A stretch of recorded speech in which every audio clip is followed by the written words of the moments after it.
还想不想找那个前尘报仇了？凌晨，否则难自乱，多吞噬一些人族。注意，好血！拦我执法殿去路。执法殿，女帝大人很是震怒。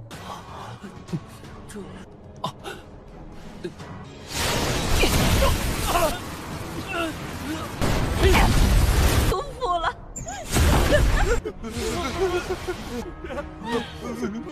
仅是人而已。大人被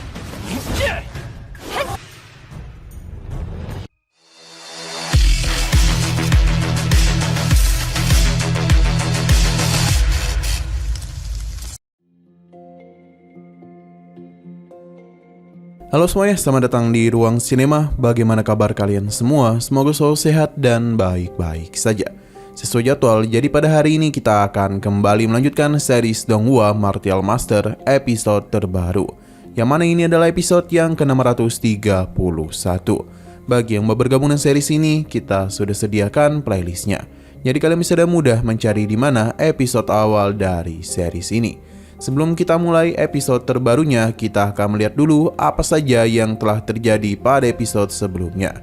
Tepatnya pada episode 630. Kemarin, Kinchan telah muncul di hadapan orang-orang yang tengah membicarakan kelompoknya. Ia membenarkan kalau merekalah yang menghancurkan kamp pelatihan elit dari Balai Penegak Hukum. Keberhasilan itu tidak lepas dari bantuan Kekaisaran Xuan Yuan, karena mereka sudah memberitahukan informasi tersebut kepadanya. Perkataannya membuat para warga berpikir kalau kelompok Jalan Langit bekerjasama dengan Kekaisaran Xuan Yuan. Sedangkan di sisi lain, para tetua Kekaisaran Xuan Yuan sangatlah senang dengan kabar itu.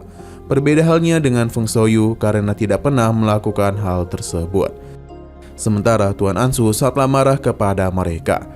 Karena hal itulah dia pun menghancurkan salah satu kamp Kekaisaran Xuan Yuan yang ada di kota itu. Ia juga berjanji akan membalas apa yang telah mereka perbuat. Kinchan sangatlah senang pasalnya seluruh rencana yang dia lakukan berhasil, yakni mengadu domba Kekaisaran Xuan Yuan dan Aula Penegak Hukum. Sekarang kita akan melanjutkan episode terbarunya.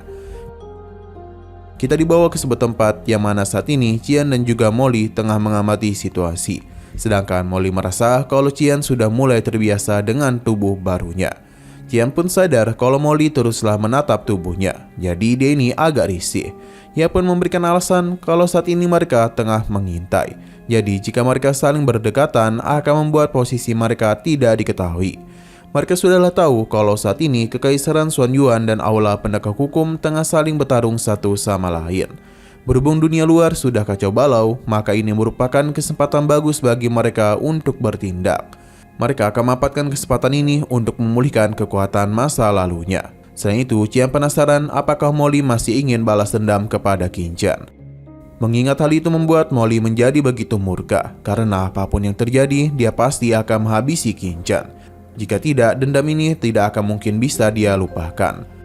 Qian mengajaknya untuk memanfaatkan kerusuhan di wilayah Wu untuk bisa menyerap lebih banyak esensi dari ras manusia dan mempercepat perkembangan kekuatan mereka. Tapi sesaat kemudian Qian merasakan adanya orang-orang yang datang, di mana itu kemungkinan adalah orang-orang dari Aula Penegak Hukum.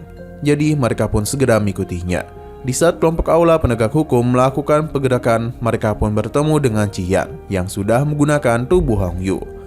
Reaksi cepat dilakukan dan membentuk berbagai susunan formasi pertahanan. 还想不想找那个前尘报仇了？凌晨，否则难自乱，多吞噬一些人族。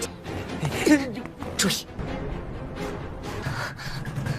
好血！拦我执法殿去路。 Qian bahkan tidak menduga hal ini.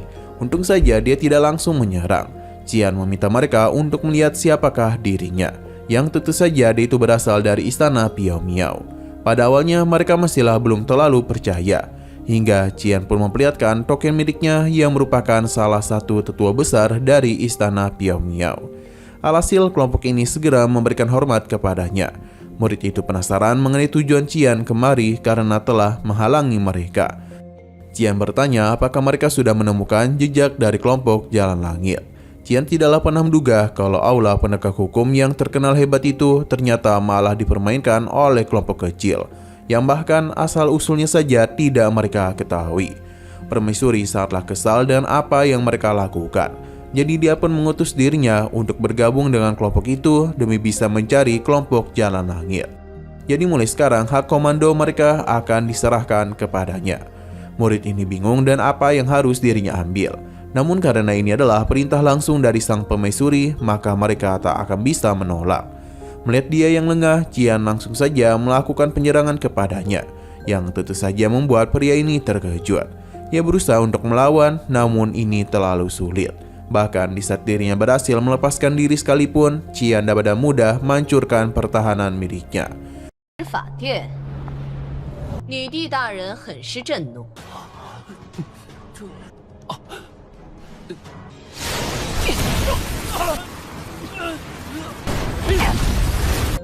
Ia pun kembali melakukan penyerangan di dalam alam bawah sadarnya, yang mana terlihat dengan jelas kalau bentuk sebenarnya dari Qian bisa dia lihat, yang tentu merupakan Kaisar Iblis Api Merah. Dan kemampuan yang Qian miliki bukan hal yang sulit untuk bisa menghabisinya, tapi dia itu harus menyerap esensinya dulu, karena dan begitulah kekuatannya bisa dipulihkan. Melihat pemimpin mereka yang diperlakukan seperti ini, kelompok itu pun hendak memberikan bantuan. Tapi Molly bergerak dengan sangat cepat dan berhasil mematikan mereka, karena lawan dari orang-orang ini adalah dirinya. Dengan situasi seperti ini membuat orang-orang itu ketakutan. Pasalnya tuan mereka tak bisa berbuat apapun lagi, sedangkan posisi mereka sudahlah terkepung.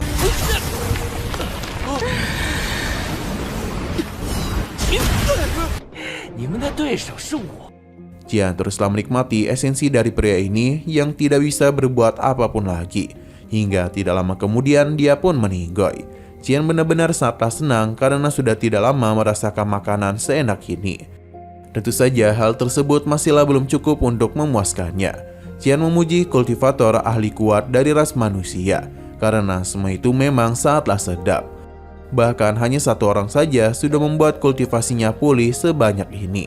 Sementara itu para prajurit dari aula penegak hukum tampak ketakutan, karena sudah berpikir kalau tidak lama lagi mereka akan bernasib sama seperti pemimpin mereka.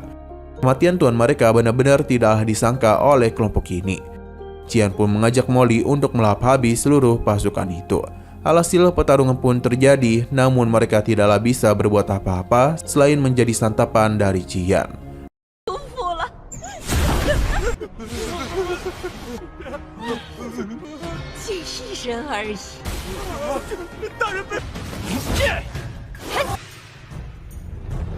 Nah, sayang sekali lagi seru-serunya episodenya pun harus bersambung dulu. Tapi sebelum kita akhiri, seperti biasa kita akan melihat preview bagian selanjutnya. Terlihat kalau Tuan Ansu sangatlah marah sebab dia mendapatkan kabar kalau pasukannya telah dihabisi oleh sosok iblis darah, yang mana ini tentu saja mengejutkan pasukannya. Ansu pun mulai berpikir kalau kelompok Jalan Langit itu sepertinya didukung oleh kekuatan klan iblis asing dari dunia lain. Selain itu, Kekaisaran Xuan Yuan juga telah memiliki hubungan dengan ras iblis. Berhubung permaisuri mereka sedang melakukan penyelidikan, dia pun harus segera memberitahukan hal ini kepadanya.